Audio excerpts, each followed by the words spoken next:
Après près de 15 ans d'absence, le réalisateur Francis Ford Coppola revient avec Megalopolis, un gros film de science-fiction, et le moins qu'on puisse dire, c'est que le film ne convainc pas. Les critiques l'ont défoncé, et c'est une des rares fois de ma vie où j'ai vu des gens quitter la salle de cinéma pendant la séance, alors qu'on était pourtant assez peu nombreux dans la salle. Le film s'est donc fait défoncer. Est-ce qu'il est si mauvais que ça? Bon, tout d'abord, le film part du postulat que, comme la Rome antique jadis, les États-Unis vont s'effondrer. Ce postulat est incarné par une ville, une société, qui est un mélange de la Rome antique, de New York et du futur. Le film se concentre sur les élites de cette société, et notamment un architecte incarné par Adam Driver, qui veut construire une utopie. Une utopie qui est montrée à la fois comme un modèle politique, mais également une œuvre artistique. Le personnage d'Adam Driver se voit en même temps comme une sorte d'Elon Musk et comme un artiste assez démiurge et mégalomane. Le film est assez dense et il y a beaucoup de choses à dire. Je vais commencer donc par parler de la thématique du temps, qui est une thématique extrêmement prégnante dans le film, à la fois en termes de sujet, en termes scénaristiques et en termes esthétiques. La ville mélange des éléments de Rome antique, du présent et d'un futur imaginé. On a donc trois temporalités qui se mêlent et se nourrissent les unes les autres. Le temps est également très important pour le personnage d'Adam Driver. Le personnage d'Adam Driver est assez piégé du passé parce que sa femme est décédée et il n'arrive pas à se la sortir de sa tête. Et en même temps, il rêve du futur. Donc il s'embête un peu à tous les niveaux temporellement, sauf au présent. Là où le reste de la société, au contraire, ne parle que du présent, ne pense qu'au présent, à court terme, plutôt que d'imaginer bâtir du long terme, comme le souhaite le personnage d'Adam Driver. Le temps est également incarné esthétiquement. Donc le tout premier plan du film, notamment, qui est un plan formidable, on voit Adam Driver en haut d'un building, c'est ce qui fait l'affiche, c'est ce qui a donné l'affiche du film, et on a le ciel avec les nuages. Et les nuages sont en time-lapse. C'est-à-dire que les nuages vont très vite, alors que le reste de l'image, y compris Adam Driver, voit une vitesse normale. Donc on a vraiment un jeu avec le temps. Et ce jeu avec le temps, il se poursuit dans le film, mais avec une seule figure. Pendant tout le film, le temps est abordé esthétiquement sous le seul prisme de l'arrêt sur image, avec des images qui sont arrêtées et uniquement des personnages qui continuent de se déplacer normalement au sein de cette image figée. Et ça, c'est intéressant comme procédé, mais ça a ses limites, parce que moi, j'étais un peu frustrée. Je me suis dit, c'est intéressant de jouer sur le temps, etc. Et Coppola aurait pu aller plus loin. Coppola aurait pu aller beaucoup plus loin esthétiquement à ce niveau-là. Et c'est dommage qu'il ne le fasse pas. C'est dommage qu'il se contente d'arrêts sur image qui ont un intérêt, qui sont pas inintéressants, mais qui sont peut-être un peu répétitifs à force. On peut également dire que ces arrêts sur image produisent du factice, ce qui m'amène à un deuxième aspect du film. Le film joue énormément sur le factice. On a par exemple des split screens à des moments qui sont très intéressants. On a des scènes oniriques qui sont très intéressantes, qui sont parmi les meilleures scènes du film. Et on a tous ces décors et ces effets spéciaux qui sont très factices, qui semblent pas réalistes, qui semblent pas réels, et c'est volontairement le cas. Ça produit un effet assez kitsch, mais qui personnellement me dérange pas du tout, et qui font au contraire partie du charme du film. Passons maintenant à des points un peu moins positifs, c'est-à-dire le fond du film. Un des gros défauts du film, c'est qu'il est très lourd, très verbeux. Il en fait des caisses, des dialogues hyper compliqués, surexplicatifs, avec plein de mots. Tout est très très lourd. Et pourtant avec bien peu de fond. Il y a vraiment des phrases qui sont dites du genre c'est en pensant au futur qu'on devient libre. Ok, la phrase est plutôt belle, mais il n'y a pas vraiment de fond. De la même manière, on a également Adam Driver qui se met à faire to be or not to be. Bon, c'est très lourd pour pas grand chose. En plus, Shakespeare, ça fait quand même un moment qu'il est mort, faudrait songer à s'en remettre.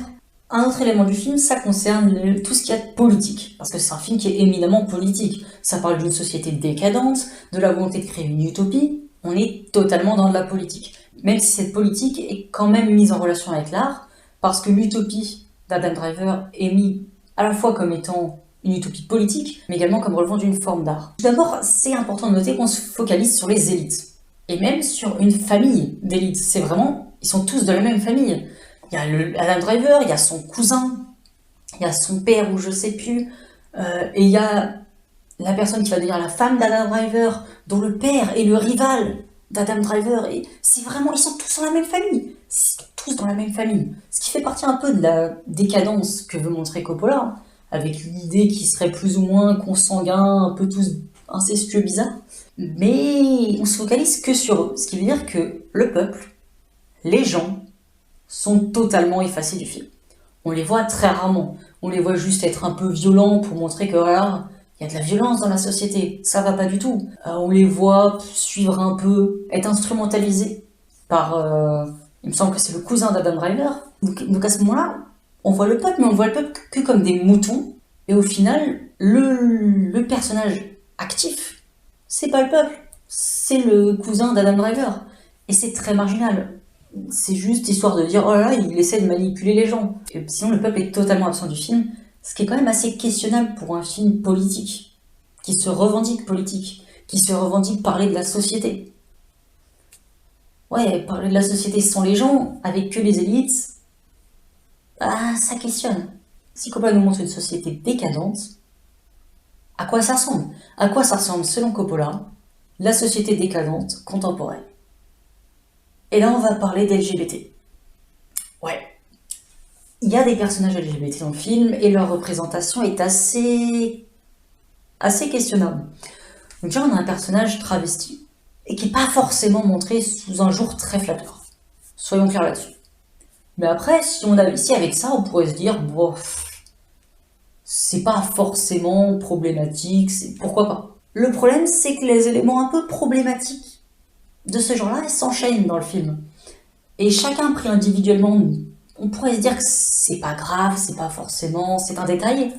Mais mis bout à bout, ça pose quand même question. On a par exemple beaucoup de lesbiennes dans le film. Alors quasiment aucun gay, hein, ou en tout cas c'est très peu montré, il semble qu'il y en a quand même un peu. Mais il y a beaucoup de lesbiennes. Et comment elles sont représentées? Eh bien, elles sont représentées dans les boîtes de nuit, de façon très érotisée. Donc on a un vieux monsieur qui filme des lesbiennes de façon érotisée, et uniquement érotisée, hein. Il n'y a pas un seul moment où c'est pas le cas. Parce que, à la limite, les filmer de manière érotisée pendant une scène, et les filmer de manière un peu plus classique le reste du temps, pourquoi pas? Mais à chaque fois que Coppola montre des lesbiennes, c'est de façon très érotisée. Et quand on sait qu'il a embrassé des figurantes a priori de force sur le tournage, ah ça fait beaucoup là, non? Ce qui nous amène au personnage féminin principal du film, Julia, on s'en fout. Ce personnage est tout d'abord montré comme faisant intégralement partie de cette bourgeoisie décadente, et à ce moment-là on sait également qu'elle préfère les femmes, avant de finalement rejoindre l'utopie d'Adam Driver, et à ce moment-là elle semble devenir hétéro. Ou en tout cas il n'y a plus rien qui indique qu'elle pourrait continuer d'aimer les femmes. Ce qui veut dire que tous les personnages LGBT du film sont du côté de la décadence, et que le personnage féminin principal semble faire partie de la décadence et être LGBT, et lorsqu'elle sort de la décadence, elle arrête d'être LGBT. Ça pose question quand même. Et donc encore une fois, ces points-là, si on les prenait individuellement, il n'y a rien de très grave, on peut se dire pourquoi pas. Le problème c'est qu'on les additionne, et qu'on voit que c'est tout le temps ça. Et d'ailleurs, vu que je parle de ce personnage de Julia, ça m'amène à parler d'autres personnages féminins. Parce qu'il y a un vrai problème avec les femmes dans le film.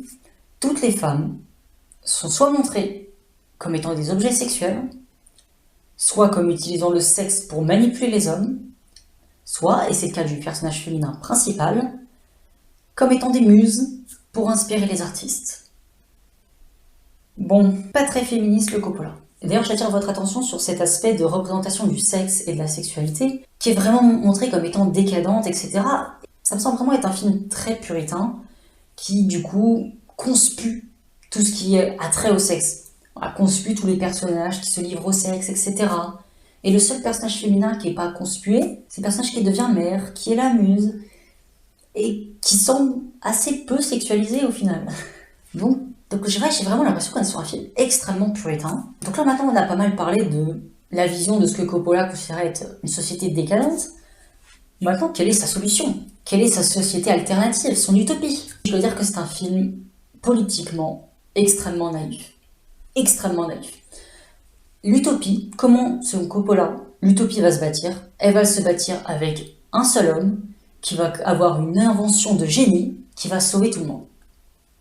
Point. C'est vraiment du technosolutionnisme, c'est l'idée que la science, une invention va sauver tout le monde, va rendre le monde meilleur, merveilleux, sans défaut. C'est quand même assez irréaliste comme solution. Et puis l'idée de science-fiction que la science va tous nous sauver, c'est quand même une idée qui est passée mode depuis longtemps. Coppola a quand même quelques décennies de retard à ce sujet-là. Et l'idée que ce serait un individu, c'est l'idée qui est extrêmement appuyée dans le film. Tout d'abord par le personnage d'Adam Driver, qui, comme j'ai dit, est une sorte d'Elon Musk, qui va lui tout seul amener l'humanité sur Mars, ou je sais pas, quelle connerie. Mais au-delà d'être incarné par Adam Driver, c'est également souligné par des mots. Parce qu'il y a plusieurs moments dans le film où il y a des phrases, des citations qui sont mises en exergue. Et il y en a notamment une qui dit quelque chose du genre « Un seul individu suffit à révolutionner une société décadente ». Un truc comme ça. Donc c'est vraiment le culte de l'individualisme. C'est vraiment l'idée qu'un individu va tout faire tout seul. Qu'un individu va révolutionner tout, va tout changer, va tous nous sauver. C'est vraiment très américain comme vision des choses. C'est très self-made man, etc. Et c'est très naïf aussi, c'est très naïf et très dépolitisant, parce que du coup, politiquement, qu'est-ce qu'il y a à faire? Eh ben rien. On attend qu'il y ait un mec qui invente un truc qui va tous nous sauver.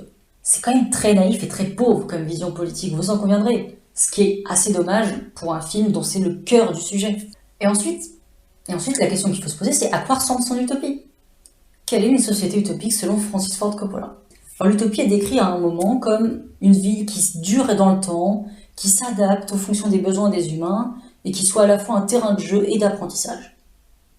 Ça a l'air plutôt sympa, reconnaissons-le. Mais concrètement, ça ressemble à quoi? C'est très abstrait, ça, c'est des mots, c'est un peu vide. C'est comme si je disais, ma société idéale, c'est une société où tout le monde est libre, tout le monde est égaux et tout le monde est heureux.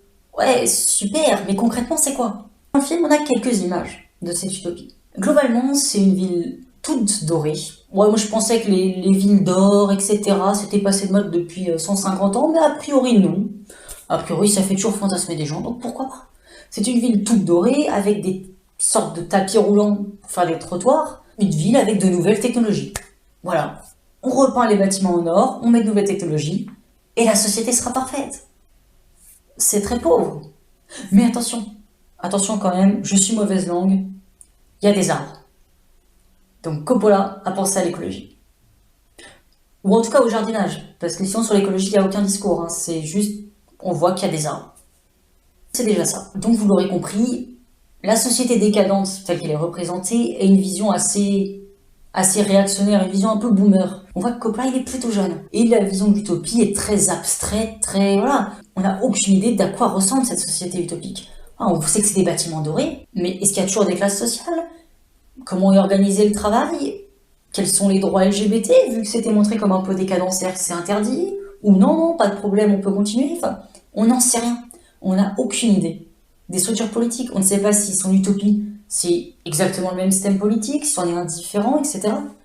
Et donc autant à supposer que c'est globalement la même chose, mais avec des bâtiments dorés. C'est pas fou. Donc voilà, ce qui semble assez évident, c'est qu'on a une vision très simpliste de la politique, de la société, et ce qui n'est pas forcément un problème en soi.